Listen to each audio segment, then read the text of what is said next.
Pour les gens qui commencent à investir, il y a quelques concepts qui sont importants de comprendre. Donc, comprendre un peu c'est quoi ton objectif. Est-ce que c'est long terme, court terme pour acheter une maison?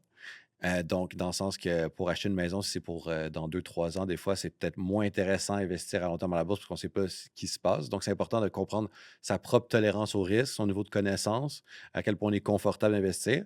Et le concept numéro un, justement, si c'est pour investir pour la retraite et sur le long terme, généralement, ce qu'on veut faire d'abord, c'est diversifier ses investissements. Donc, on veut se protéger des variations du marché, parce que oui, le marché va diminuer, va monter, pour des raisons systémiques, donc liées à l'économie, qu'on n'a pas de contrôle dessus. Donc ça, c'est un des risques qui ne peut pas être éliminé, mais les autres types de risques peuvent être minimisés avec la diversification. Le problème quand quelqu'un commence avec un petit montant, c'est que c'est compliqué d'aller chercher cette diversification-là. Donc, ce qui peut être intéressant, c'est de commencer, mettons, avec des FNB qui sont des portefeuilles gérés, donc qui sont déjà diversifiés, ou des fonds communs de placement et donc, ça donne un accès à une diversification instantanée. Quand tu as un peu plus d'argent et plus d'actifs, là, tu peux un peu plus investir dans d'autres choses et te diversifier toi-même, avoir une solution plus personnalisée à tes besoins.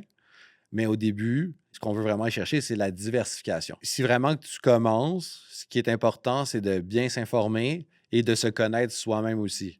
Parce que investir à la bourse, il y a des risques liés à ça, il n'y a rien de garanti. Donc, c'est comprendre que c'est pas un placement garanti, c'est que ça se peut que ça baisse. Donc, quand ça baisse, la perte n'est pas concrétisée tant que tu ne vends pas. Donc, si ton portefeuille est bien diversifié ou tu as acheté un produit qui est diversifié, bien, généralement, une fois que la baisse systémique est arrivée, ça devrait remonter par soi-même. Mais l'erreur qui peut être faite, c'est de vendre dans le bas et racheter une fois que ça a déjà monté et perdre l'argent sur la hausse, en fait.